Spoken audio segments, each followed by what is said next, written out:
आदमी परदेश गया, एक ऐसे देश में जहां की वो भाषा नहीं समझता है और न उसकी भाषा ही दूसरे लोग समझते हैं। उस देश की राजधानी में एक बहुत बड़े महल के सामने खड़े होकर किसी से पूछा, ये भवन किसका है? उस आदमी ने कहा केबस्टन। उस आदमी का मतलब था, मैं आपकी भाषा नहीं समझा। लेकिन उस परदेशी ने समझा कि किसी केबस्टन नाम के आदमी का ये मकान है। उसके मन में बड़ी ईर्ष्या पकड़ी उस आदमी के प्रति जिसका नाम केबस्टन है। इतना बड़ा भवन था, इतना बहुमूल्य भवन था, हजारों नौकर चाकर आते जाते थे, सारे भवन पर संगमरमर था। उसके मन में बड़ी ईर्ष्या हुई केबस्टन के प्रति, और केबस्टन कोई था ही नहीं। उस आदमी ने सिर्फ इतना कहा था कि मैं समझा नहीं कि आप क्या पूछते हैं। फिर वो आदमी घूमता हुआ बंदरगाह पर पहुंचा। एक बड़े जहाज से बहुमूल्य सामान उतारा जा रहा था, कारें उतारी जा रही थी। उसने पूछा, ये सामान किसका उतर रहा है? एक आदमी ने कहा केबस्टन। उस आदमी ने कहा, मैं समझा नहीं कि आप क्या पूछते हैं। उस परदेशी की ईर्ष्या और भी बढ़ गई। जिसका वो भवन था, उसी आदमी की ये बहुमूल्य कारें भी उतारी जा रही थी, और वो आदमी था ही नहीं। उसका मन आग से जलने लगा। काश वो भी इतना धनी होता। और जब वो रास्ते पर लौटता था, उदास, चिंतित, दुखी, ईर्ष्या से भरा हुआ, तो उसने देखा कि किसी की अर्थी जा रही है और हजारों लोग उस अर्थी के पीछे। निश्चित ही जो आदमी मर गया है वो बड़ा आदमी होगा।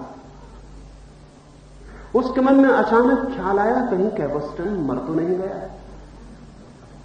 उसने राह चलते एक आदमी से पूछा कि कौन मर गया है? उस आदमी ने कहा केबस्टन।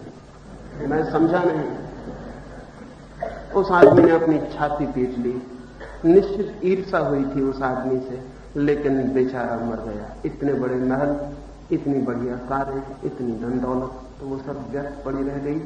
वो आदमी मर गया जो आदमी था ही नहीं। बहुत बार ऐसी ही हालत मुझे अपने संबंध में मालूम पड़ती।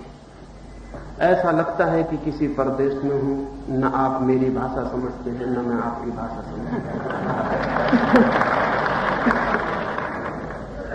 जो कहता हूं, जब आप में उसकी प्रतिध्वनि सुनाई पड़ती है तो बहुत हैरान हो जाता हूं, क्योंकि वो तो मैंने कभी कहा ही नहीं था। जब आप कुछ पूछते हैं तो जो मैं समझता हूं कि आपने पूछा है, जब मैं उत्तर देता हूं और आपकी आंखों में झांकता हूं तो पता चलता है ये तो आपने पूछा ही नहीं था। एक अजनबी, एक आउटसाइडर, एक परदेशी की तरह मेरी हालत है। लेकिन फिर भी कोशिश करता हूं समझाने की, वो जो मुझे दिखाई पड़ता है। नहीं मेरी इच्छा है कि जो मुझे दिखाई पड़ता है उसे आप मान लें, क्योंकि जो आदमी भी किसी से कहता है मेरी बात मान लो, वो आदमी मनुष्य जाति का दुश्मन है।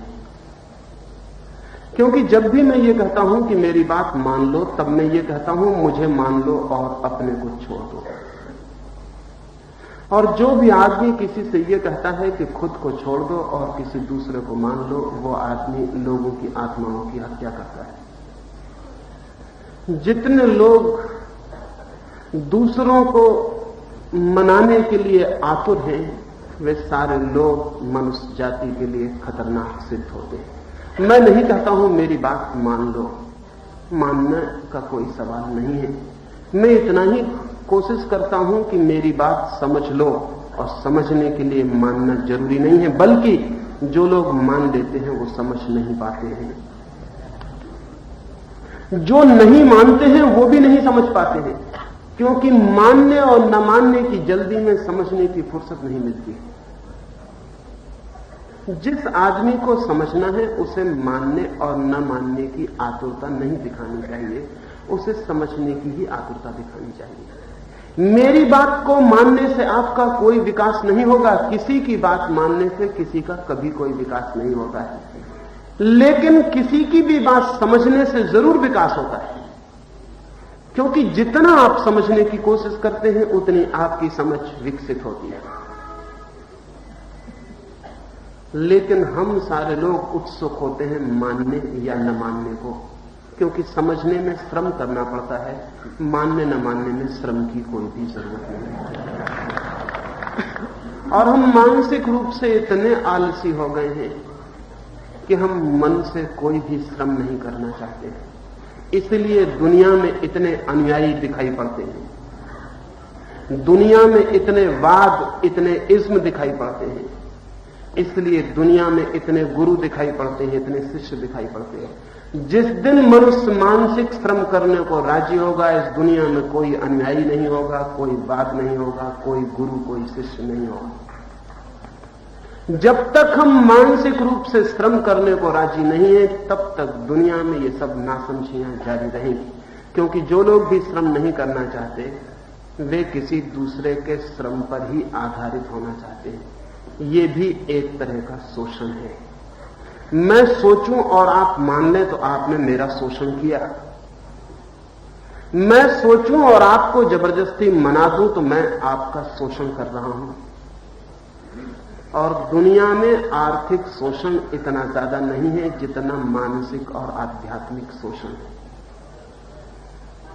पैसे का शोषण इतना बड़ा नहीं है, क्योंकि किसी का पैसा छीन लेने से आप उसका कुछ भी नहीं छीनते हैं, लेकिन जब किसी आदमी की आत्मा छीन जाती है तो उसका सब कुछ छीन जाता है। सारी दुनिया आध्यात्मिक रूप से गुलामी में है, और उस गुलामी का कारण है एक मानसिक आलस्य, एक मेंटल लिथार्जी। भीतर हम कुछ भी नहीं करना चाहते, इसलिए कोई भी जोर से कह दे कि मेरी बात मानो, मैं भगवान हूं, या चार नासमझों को इकट्ठा कर ले और बाजार में डुंडी पिटवा दे कि बहुत बड़े महात्मा गांव में आ रहे हैं, तो हम मानने को एकदम तैयार हो जाते हैं। हम मानने को तैयार ही बैठे हैं। कोई आ जाए और हमें कहे कि मैं ठीक हूं, जोर से कहना चाहिए, और वस्त्र उसके रंगे हुए होना चाहिए, और उसके आसपास प्रचार की हवा होनी चाहिए, फिर हम मानने को तैयार। क्या हम सोचने को कभी भी तैयार नहीं होंगे? मनुष्य जाति का जन्म ही नहीं होगा अगर मनुष्य सोचने को तैयार नहीं होता है, लेकिन हम सोचने को बिल्कुल तैयार नहीं हैं। मेरा कोई भी आग्रह नहीं है कि मैं जो कहता हूं उसे माने, और इसलिए न माने इसका भी आग्रह नहीं है। आग्रह कुल इतना है कि जो मैं कहता हूं उसे सुने, समझे, वही मुश्किल हो गया, क्योंकि भाषा ही ऐसी मालूम पड़ती है। मैं कोई और भाषा बोलता हूं, आप कोई और भाषा समझते हैं। एक गांव में गया हुआ था, एक मित्र आए और कहने लगे, लोकतंत्र के संबंध में आपका क्या ख्याल है, डेमोक्रेसी के बाबत आप क्या सोचते हैं?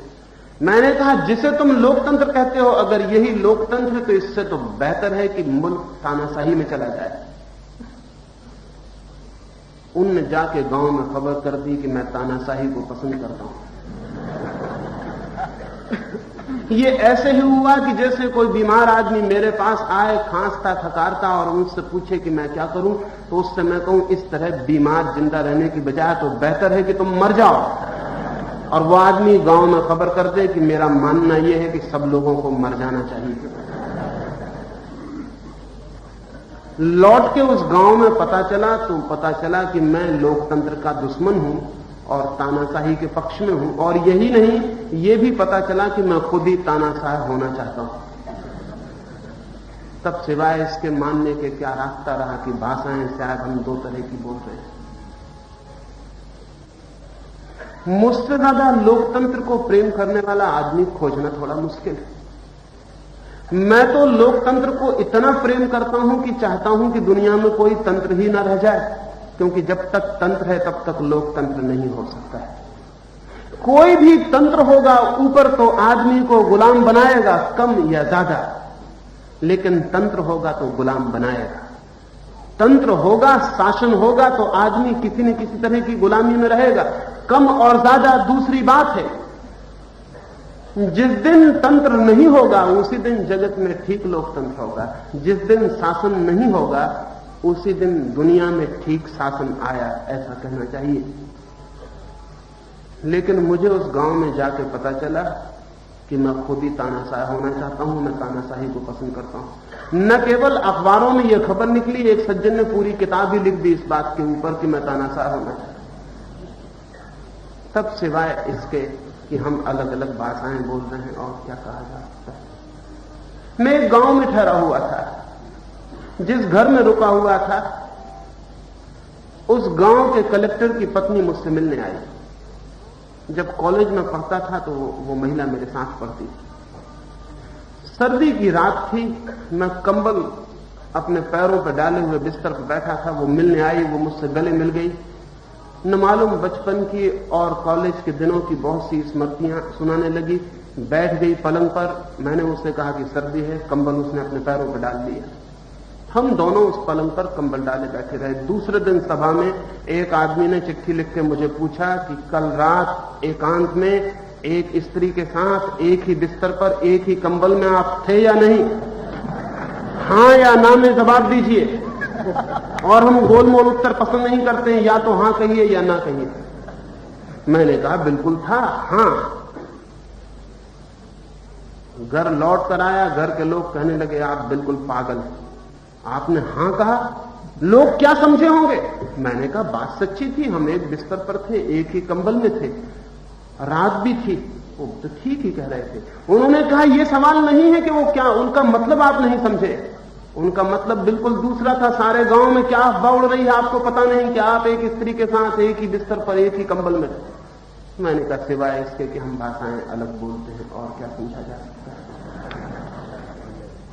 क्या समझा जा सकता है? इसके सिवाय कोई उपाय नहीं। फिर मुझसे लोग पूछते हैं कि जवाब दीजिए, और जवाब गोलमोल नहीं होना चाहिए, सीधा सीधा होना चाहिए। वे हां और ना में जवाब चाहते हैं। और तब मैं बहुत चकित भी होता हूं, रोता भी हूं और हंसता भी हूं। कैसे लोगों के साथ। तब मुझे याद आती है एक फकीर की।